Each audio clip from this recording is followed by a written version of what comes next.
शांति। Good morning everyone. कैसे हैं आप सभी? मैं Asha Kalra, soulful wisdom channel YouTube का चैनल है। अभी नया फेसबुक का भी एक पेज बना है, same soulful wisdom page. Please वहाँ भी जाइए, उसको भी लाइक करिए, उसके भी फॉलो करिए उसे। शुक्रिया। तो आज कहानी कुछ डिफरेंट है।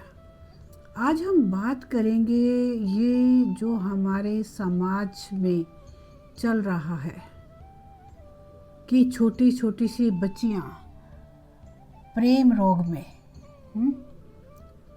लव अफेयर्स क्या करती हैं, सुनते हैं। चलिए। जो घर से भाग जाती है उन सभी लड़कियों के नाम एक बहुत सुंदर मैसेज है। उन लोगों के लिए एक बहुत सुंदर मैसेज है। चलिए सुनिए।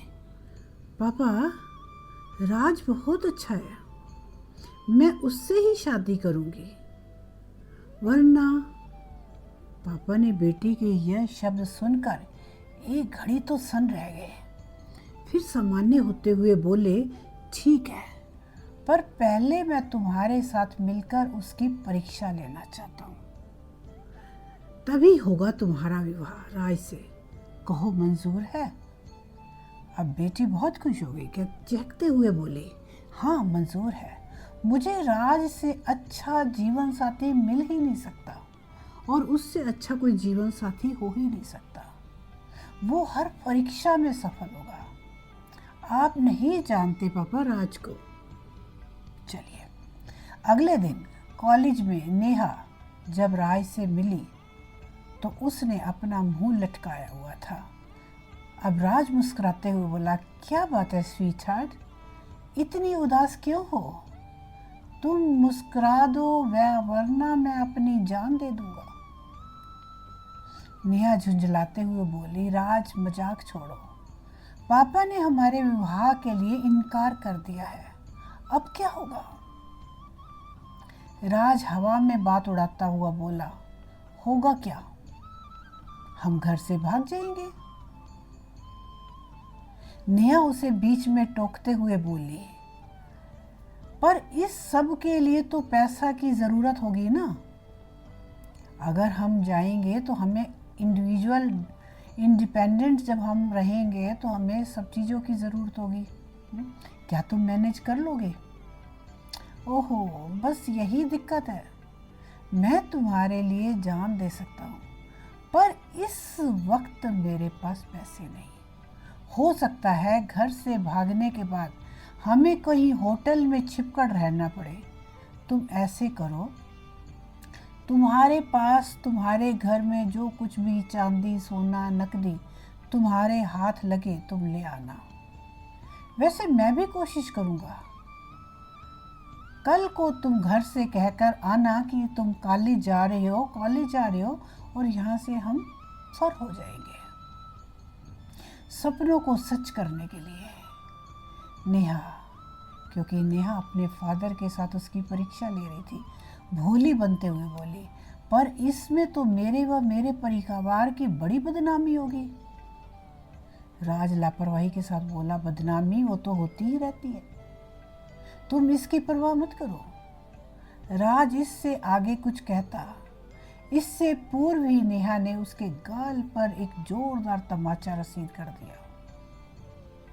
नेहा भड़कते हुए बोली, हर बात पर जान देने को तैयार बदतमीज, तुझे ये तक परवाह नहीं कि जिससे तू प्यार करता है उसकी और उसके परिवार की समाज में बदनामी हो, प्रेम का दावा करता है। बदतमीज इंसान, ये जान ले कि मैं वो अंधी प्रेमिका नहीं जो पिता की इज्जत की धज्जियों को उड़ाकर अय्याशी करती फिरूं। कौन से सपने सच हो जाएंगे जब मेरे भाग जाने पर मेरे पिता जहर खाकर प्राण दे देंगे। मैं अपनी पिता की इज्जत नीलाम कर तेरे साथ भाग जाऊंगी तो समाज में मैं और मेरे ससुराल में मेरी बड़ी बेइज्जत होगी ना। मैं अपने सर माथे पर बैठाएंगे वे लोग मुझको, और सपनों की दुनिया इस समाज से कहीं अलग होगी क्या? ये सपनों की दुनिया भी तो कहाँ बसाएंगे? इसी समाज के अंदर। हमें रहना तो इसी समाज में है। घर से भागकर क्या आसमान में रहेंगे? है कोई जवाब तेरे पास? पीछे से ताली की आवाज सुनकर राज ने मुड़कर देखा तो पहचान ना पाया। नेहा दौड़कर उनके पास चली गई और आंसू पोंछते हुए बोली, पापा आप ठीक कह रहे थे।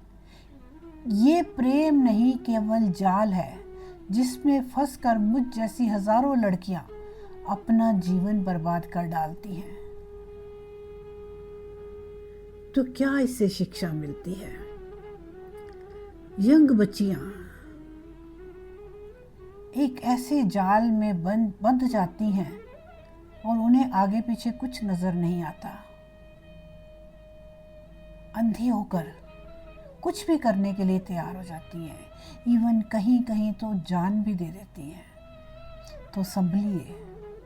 प्यार एक विश्वास है, प्यार एक रिस्पेक्ट है। प्यार देने का नाम है, प्यार लेने का नाम नहीं है। अगर वो दूसरा इंसान देना नहीं जानता तो आप छोड़ दीजिए। वो प्यार किसी काम का नहीं जो सिर्फ मांगता है। जिसे देना नहीं आता वो आपके परिवार की रिस्पेक्ट नहीं करता, आपकी रिस्पेक्ट नहीं करता। ऐसे जीवन साथी को मत चुनिए। शुक्रिया एवरीवन, शुक्रिया। ओम शांति। अभी देखिए फेसबुक पेज भी बन गया है, तो प्लीज़ उसे भी फॉलो कीजिए और प्लीज़ बहुत बहुत स्प्रेड कीजिए जहाँ तक कर सकते हैं, जहाँ तक आपकी कैपेबिलिटी है, जहाँ तक आप भेज सकते हैं भेजिए। और बहुत ज़्यादा हमारे को सब्सक्राइबर किसकी ज़रूरत है, लाइक्स की ज़रूरत है, और बहुत सारे कमेंट्स, प्यारे प्यारे कमेंट्स के इच्छुक रहते हैं कि आपको कैसा लगा। शुक्रिया एवरीवन, शुक्रिया।